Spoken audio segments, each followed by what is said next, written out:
The Seattle rain drummed against the floor-to-ceiling windows of our downtown office as I stared at my computer screen, watching the cursor blink in the empty email draft. 3 years. That's how long I'd been building the data infrastructure that kept Data Sync Solutions running, and somehow I was still being treated like the office coffee maker, essential but invisible. My name is Camille, and I've always been the kind of person who finds patterns where others see chaos. Maybe that's why I fell in love with data analysis in the first place. Numbers don't lie, don't play politics, and they certainly don't take credit for work they didn't do. The morning had started like any other Tuesday in November. I arrived at 7:30 a.m., 45 minutes before anyone else, to run my daily data validation scripts. The office was quiet except for the hum of servers and the distant sound of traffic on Fifth Avenue. I liked these early moments. They belonged to me and the data. No interruptions, no meetings about meetings. I'd been working on what I privately called Project Lighthouse, a comprehensive data modeling system that could predict client behavior patterns with 94.7% accuracy. The work had consumed my evenings and weekends for the past 8 months. I'd built custom algorithms, cleaned datasets that others had deemed hopeless, and created visualizations that could make even the most complex trends accessible to our clients. The irony wasn't lost on me that I'd named it Lighthouse. I'd always felt like I was sending out signals in the dark, hoping someone would notice the value of what I was building. Marcus Sterling walked into the office at 9:15 a.m., designer coffee in hand, his usual air of entitled confidence preceding him like cologne. As the senior director of client strategy, he commanded respect through title rather than competence. His corner office overlooked Elliott Bay, and he made sure everyone knew it was a reflection of his importance to the company. I watched him through the glass partition that separated my cramped workspace from the main floor.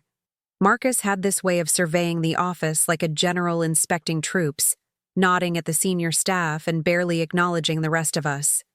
When his eyes passed over my desk, I might as well have been part of the furniture. "Morning, team," he announced, loud enough for the entire floor to hear. "Big day today. I've got the Meridian Industries presentation at 2, and I'm feeling confident about the data insights we're going to share." We. The word stuck in my throat like a bitter pill. I knew exactly which insights he was referring to because I'd spent 3 weeks preparing them. The comprehensive analysis of Meridian's customer acquisition costs, lifetime value projections, and seasonal trend predictions that now sat in a pristine PowerPoint presentation bearing his name as the primary author. My phone buzzed with a text from my colleague Sarah, who sat 2 desks over. "Did he just take credit for your Meridian analysis?"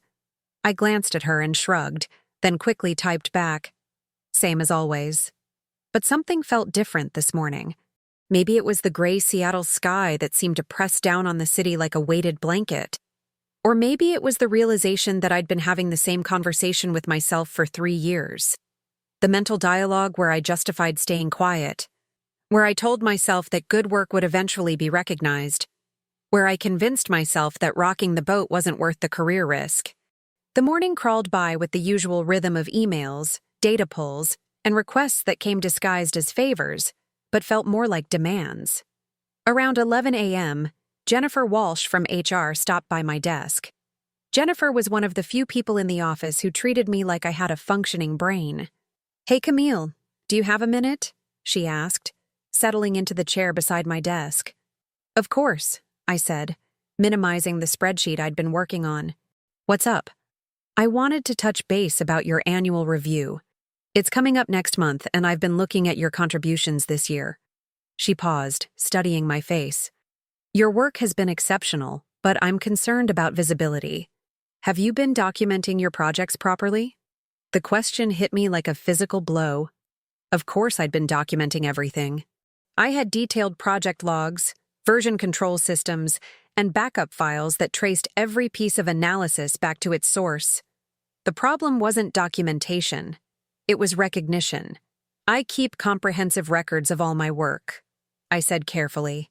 Jennifer nodded, but her expression remained troubled. "I'm sure you do. But perception matters in performance reviews. Make sure you're advocating for yourself, especially when it comes to high-profile projects." After she left, I sat staring at my screen, Jennifer's words echoing in my head. Advocate for yourself. The phrase sounded simple enough, but in practice, it felt like trying to shout underwater. I spent my lunch break walking through Pike Place Market, weaving between tourists and locals while the scent of fresh fish and coffee beans filled the air. The rain had softened to a gentle mist, and I found myself thinking about my grandmother's advice from years ago. Honey, if you don't stand up for yourself, nobody else will.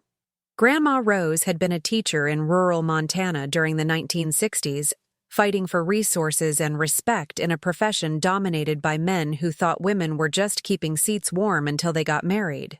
She never backed down from a fight when it mattered, and she'd raised me to believe that quiet competence would eventually win the day. But maybe quiet competence wasn't enough anymore.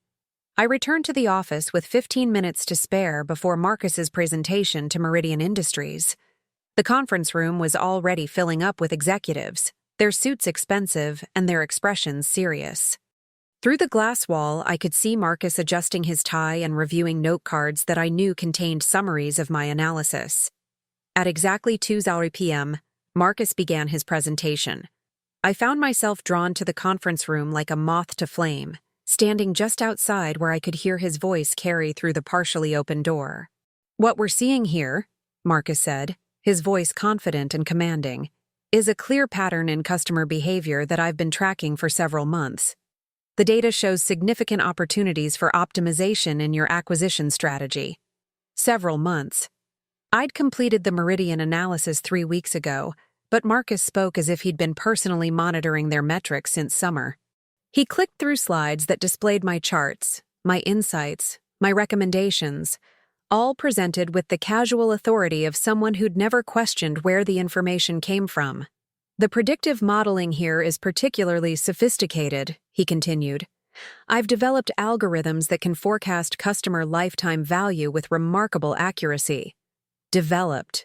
Present tense, as if he'd been coding and testing models instead of playing golf every Friday afternoon. I felt something crystallize in my chest. Not anger exactly, but a cold, sharp clarity. This wasn't just about credit or recognition anymore. It was about truth, and I had the receipts to prove it. The presentation lasted 45 minutes. When the Meridian executives filed out, their faces showed the satisfaction of people who believed they'd just received valuable insights. Marcus shook hands and exchanged business cards, already scheduling follow-up meetings to discuss implementation. As the conference room emptied, I made a decision that would change everything. I walked back to my desk and opened a new folder on my computer, one that I labeled Documentation Project. It was time to organize 3 years' worth of evidence, and I had a feeling I was going to need every piece of it. The afternoon light was already fading behind the Seattle skyline when I began the meticulous work of building my case. Email threads, version histories, timestamps on every file I'd created. All of it chronicled the real story of who had been doing the work that kept DataSync Solutions competitive. I stayed until nearly 8 p.m. that night, long after Marcus had left for whatever networking event or happy hour filled his evenings. The office cleaning crew nodded at me as they made their rounds, probably wondering why someone was working so late over what looked like administrative tasks. But this wasn't administrative work. This was archaeology. Digging through digital layers to uncover the truth that had been buried under assumptions and convenient fictions. Every spreadsheet I'd built, every algorithm I'd coded, every insight I'd delivered, all of it traceable back to my hands, my mind, my late nights and early mornings. As I finally packed up to leave, I looked around the quiet office one more time. Tomorrow would mark the beginning of something different. I couldn't predict exactly how it would unfold, but I knew that the version of myself who had walked into this building that morning, the one who accepted invisibility as the price of employment, wouldn't be walking out tomorrow night. The elevator descended toward the lobby, and I caught my reflection in the polished steel doors. I looked tired but determined, like someone who had finally decided to stop being a passenger in her own career story. Outside, the Seattle streets glistened with fresh rain, and the city hummed with the energy of people heading home after long days of work. I pulled my coat tighter and walked toward the bus stop, my laptop bag heavy with the weight of evidence and possibility. I woke up Thursday morning with the kind of nervous energy that made my coffee taste like metal, and my hands shake slightly as I got dressed. I'd spent the previous evening organizing my documentation, and what I'd found was even more comprehensive than I'd remembered. 3 years of meticulous record-keeping had created an airtight timeline of intellectual property that would make any forensic accountant proud. The bus ride downtown gave me time to think through my strategy. I wasn't looking for a dramatic confrontation or some grand gesture of rebellion. What I wanted was simple recognition of reality, acknowledgement that the work driving our most successful client relationships had come from my desk, not Marcus's corner office. I arrived early again, but this time I wasn't alone. David Chen from the IT department was already at his workstation, troubleshooting server issues that had apparently started overnight. David and I had worked together on several database optimization projects, and he was one of the few people who understood the technical complexity of what I'd been building. "Morning, Camille," he said, looking up from his multiple monitors. "You're here early again. Don't you ever sleep?" "Not lately," I admitted. "David, can I ask you something technical?" He rolled his chair over to where I was standing. "Shoot. If someone wanted to verify the authorship of data analysis files, what would be the most reliable way to do that?" David's eyebrows lifted slightly. "Are we talking about a theoretical question or a practical problem?" "Let's call it theoretical for now." He leaned back and considered the question. "Well, there are several layers of metadata that most people don't think about. File creation dates, modification histories, user access logs, version control systems if they're properly maintained. Email attachments have timestamps, and most enterprise software keeps audit trails. Why? Just curious about data integrity protocols," I said, trying to keep my voice casual. David studied my face for a moment. "Camille, if someone is taking credit for your work, there are ways to prove authorship, but you'd need to be prepared for the political fallout."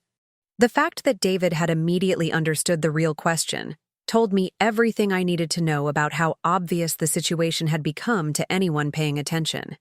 I spent the morning creating what I mentally called the Chronicle, a comprehensive timeline that traced the development of every major analysis and recommendation that had come out of our department over the past year. The pattern was undeniable. I initiated the research, developed the methodologies, ran the analyses, and delivered preliminary findings. Then Marcus would schedule client meetings, present the work as his own insights, and collect praise for strategic thinking he'd never actually done. Around 10:30 a.m., I received an email that made my stomach drop. Subject: Meridian Industries Follow-Up, from Marcus Sterling Team, great news. The Meridian presentation was a huge success. They're interested in expanding our engagement based on the strategic insights I presented. I'll be leading a larger project team for the next phase, focusing on the predictive modeling work I've developed. We'll need additional data support for implementation, so I'll be reaching out to schedule planning meetings with relevant staff. Thanks for your support on this win. Marcus. Relevant staff. Additional data support. The language was so carefully neutral that it almost seemed designed to avoid acknowledging that I existed at all. I forwarded the email to my personal account and added it to my documentation folder. Then I did something I'd never done before. I scheduled a meeting with Jennifer Walsh from HR. "Hi, Jennifer," I said when she answered her phone. "Do you have time to discuss my annual review preparation today? I have some materials I'd like to share." "Of course," she said. "How about 2 p.m. in my office?" The rest of the morning crawled by. I refined my documentation, organized files by project and date, and prepared talking points for the conversation I'd been avoiding for 3 years. My hands were steadier now than they'd been earlier, as if making the decision had calmed the anxious energy that had been building for weeks. At lunch, Sarah invited me to join her and a few others at the Thai place around the corner. I almost declined. I wanted to use the time to review my materials one more time, but something about the normalcy of eating pad Thai and complaining about office politics felt necessary. "You seem different today," Sarah observed as we walked back to the building. "More focused, I guess." "I'm working on something important," I said. "The Meridian follow-up?" I stopped walking and looked at her. Sarah, who do you think did the analysis for the Meridian presentation? She looked uncomfortable. I mean, we all know you did the technical work, but Marcus presented it, so he gets the credit? That's how it works here, isn't it? Her voice was apologetic but resigned. The directors present, the analysts support. But what if the analyst is doing director-level strategic thinking and the director is just reading from slides? Sarah was quiet for a moment as we resumed walking. Then maybe it's time for the analyst to become a director. Her words stayed with me as I prepared for my meeting with Jennifer. Maybe this wasn't just about getting credit for past work. Maybe it was about fundamentally changing how my contributions were perceived and valued. At exactly 2 p.m., I knocked on Jennifer's office door. Her space was warm and welcoming, with plants on the windowsill and family photos on her desk. She gestured for me to sit in the chair across from her.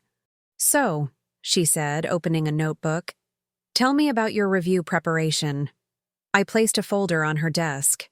I've been documenting my contributions more systematically, like you suggested, but I think there might be some misconceptions about the scope of my work. Jennifer opened the folder and began reviewing the materials I'd prepared.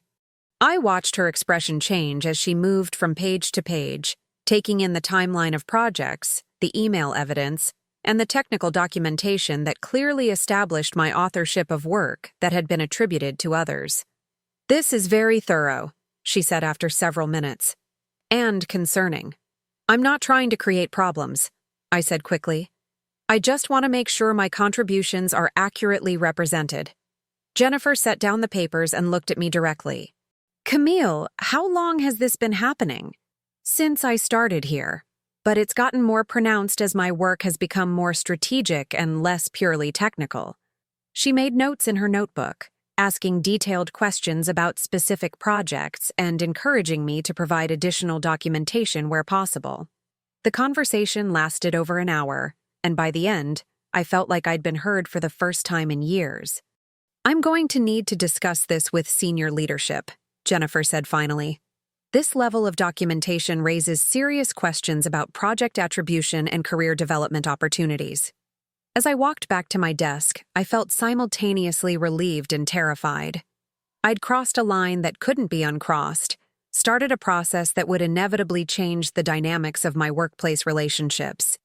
Marcus was in his office, door closed, presumably on a call with Meridian about the expanded engagement. Through his glass wall, I could see him gesturing enthusiastically, probably describing the innovative approaches he'd supposedly developed for their project. I sat down at my computer and opened my email. There was a message from David Chen with the subject line Metadata Tools and a link to a tutorial about forensic file analysis. His message was brief, just in case your theoretical question becomes practical. The afternoon passed quietly. I worked on routine data pulls and responded to emails, but part of my attention was focused on the folder sitting in Jennifer's office and the conversations that were probably beginning to happen in corners of the company I never saw. Around 4 p.m., Marcus emerged from his office and walked toward my desk. My pulse quickened, but his expression was neutral, almost friendly. Camille, he said, stopping beside my workstation. I wanted to thank you for your support on the Meridian project.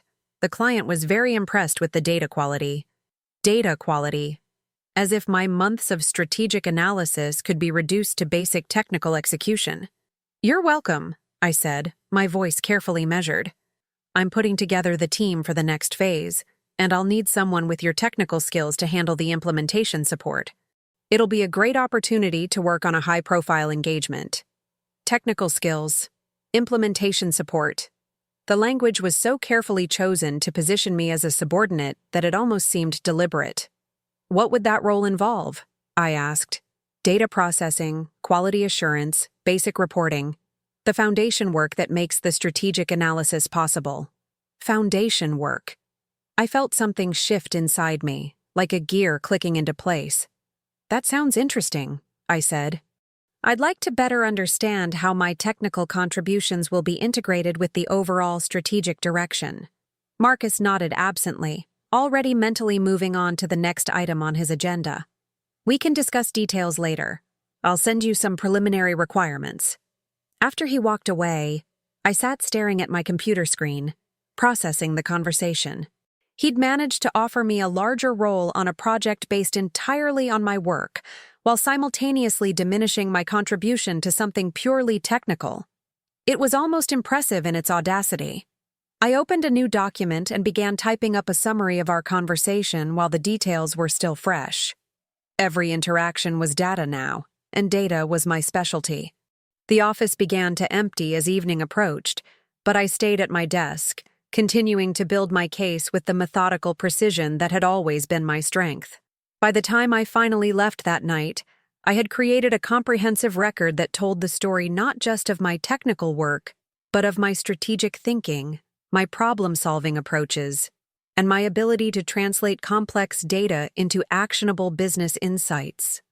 Tomorrow would bring new challenges, but I was no longer the same person who had been content to work in the shadows while others claimed the spotlight. I had data, I had documentation, and I had finally found my voice. Friday morning arrived with crisp clarity after Seattle's overnight rain. I'd slept better than I had in weeks, the kind of deep rest that comes from finally taking action. Jennifer Walsh was waiting by my desk with coffee and a professional expression that hinted at significant news. "Do you have a few minutes?" she asked, leading me to an empty conference room. "I spent yesterday reviewing your documentation with Carol Brennan," she said, referring to the VP of Operations. "We also pulled additional records from IT and project management systems." My stomach tightened. "And? The pattern is extensive. Systematic attribution issues going back to your first year." Jennifer's voice was firm. "This isn't just about credit anymore, Camille. It's about intellectual property and career development." She spread documents across the table, email threads, project timelines, performance reviews where my contributions had been labeled technical support, while Marcus received praise for strategic innovation. "Carol wants to meet with you this morning to discuss your role and contributions. She's also scheduling a conversation with Marcus about project responsibilities." At 10 a.m., I knocked on Carol Brennan's office door. She was known for being direct, analytical, and intolerant of politics. "Jennifer has shared concerning information about project attribution," Carol said without preamble. "I'd like your perspective on the work you've been doing." For the next hour, I walked Carol through my major projects, explaining the strategic thinking behind my approaches. How I'd identified customer behavior patterns that led to new service offerings, developed predictive models that helped clients optimize marketing spend, and created analytical frameworks that became department standards. "Walk me through your predictive modeling approach for Meridian," she said. "The strategic reasoning, not technical details." I explained how I'd identified seasonal patterns in their customer acquisition, cross-referenced their data with industry trends, and developed recommendations that could increase customer lifetime value by 23%. "That's sophisticated strategic analysis," Carol noted. "How would you describe your current role here?" "Officially, I'm a senior data analyst, but the work involves strategic consulting, business development support, and client relationship management." "And how have your contributions been recognized?" This was the moment of truth. There's been a disconnect between the value I've created and how it's been attributed. I've been doing director-level strategic work while being recognized for technical support. Carol nodded. "Based on my review, I agree with that assessment." She drew an organizational chart on her whiteboard, then sketched a second version that looked significantly different. "I'm recommending changes to organize strategic client work better. A new position, Senior Strategic Analyst, at the same level as Marcus's role, with direct client responsibility and project leadership." I stared at the chart, processing what I was seeing. "This would be effective next quarter, assuming you're interested in additional responsibilities." "I'm very interested," I managed to say. The meeting covered salary adjustments, project assignments, and transition timelines. When I left Carol's office, everything felt fundamentally different. Around noon, Marcus emerged from his own meeting with Carol, his expression unreadable, but his posture rigid. Word was already spreading through the office about departmental restructuring. Sarah appeared at my desk, eyes wide. What's happening? There are rumors about changes. There might be some developments, I said carefully. Good changes? She asked, studying my face. I couldn't help smiling. I think so. The afternoon passed in a blur. Marcus seemed distracted during meetings, and I received congratulatory texts from colleagues who'd somehow heard the news. As the office emptied, Marcus passed my desk heading for the elevators. I understand there are going to be organizational changes, he said, his voice controlled. That's what I've heard. He nodded stiffly. I'm sure you'll do well with additional responsibilities. It wasn't an apology, but it wasn't hostile either. After he left, I sat organizing files for the new role, thinking about grandmother's advice and all the work that had led to this moment. The data had told the story. The truth had emerged. Finally, I would do the work I'd always been capable of under my own name, with my own authority. 3 weeks later, I stood in front of the Meridian Industries conference room, looking at the same executives who had been impressed by Marcus's presentation. But this time, the slides bore my name, the strategic recommendations came directly from my analysis, and the follow-up questions would be answered by the person who had actually done the work. Good morning, everyone, I began, my voice steady. I'm Camille Rogers, Senior Strategic Analyst at DataSync Solutions. I'm here to walk you through our recommendations for optimizing your customer acquisition strategy. For the next hour, I presented work that represented months of analysis and strategic thinking. But more importantly, I could explain the methodology behind the recommendations, the assumptions I'd tested, and additional research opportunities for future collaboration. Your model accounts for variables our internal team missed, said Patricia Huang, Meridian's Director of Customer Analytics. How did you identify the correlation between seasonal patterns and demographic segments? I walked them through my process, explaining how I'd cross-referenced transaction data with market research and developed algorithms to test hypotheses about seasonal preferences across demographic groups. That's sophisticated analytical thinking, Patricia continued. Have you considered consulting on our internal analytics capabilities? The meeting concluded with handshakes and scheduling for expanded collaboration. Patricia lingered afterward. We worked with your company last year, and the strategic depth was quite different. Has your analytical team changed? Our department restructured to better align project leadership with analytical expertise, I said carefully. That makes sense. This level of work requires someone who understands both technical methodology and business implications. Back at DataSync, the office dynamics had shifted. Colleagues were scheduling collaboration meetings, Sarah had been promoted to backfill my previous responsibilities, and Marcus and I had settled into a professional working relationship based on clearly defined roles. Around 3 p.m., Carol Brennan appeared at my desk with a folder and a slight smile. How did Meridian go? She asked. Very well. They're interested in expanding our engagement. Excellent. Q4 performance metrics show projects you've led since restructuring generated 34% more revenue than comparable previous engagements.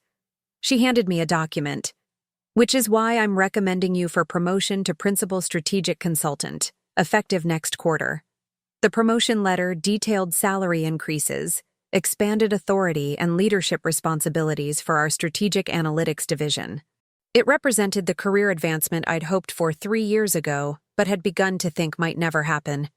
That evening, I called my grandmother. About time, she said when I explained the promotion. I've been waiting 3 years for you to stop letting that man take credit for your brain. The promotion comes with real responsibility. I'll be leading a team, managing client relationships. And you'll be doing it under your own name, getting credit for your own thinking. That's not just a promotion, sweetheart. That's justice. 6 months later, I was presenting at the Pacific Northwest Analytics Conference, sharing methodology I'd developed that had generated over $2 million in new revenue. During Q&A, a young woman asked, "How do you handle situations where your strategic analysis isn't being recognized correctly?" The question echoed my past frustrations. Document everything. Keep comprehensive records of your methodology and business impact. Build relationships with people who understand your value. And when you're ready, advocate for yourself with data that tells the complete story. After the presentation, the young woman approached me. I'm developing healthcare analytics algorithms, but my supervisor presents the work as his own research. I handed her my business card. Email me. I'd be happy to discuss strategies for documenting contributions and building professional reputation. A year later, DataSync was acquired by a larger firm interested specifically in our strategic analytics capabilities. The acquiring company offered me Regional Director of Strategic Analytics, overseeing consultants across the Pacific Northwest. On my last day at the original office, Marcus stopped by as I packed. "Congratulations on the new role," he said professionally. "You've built something impressive here.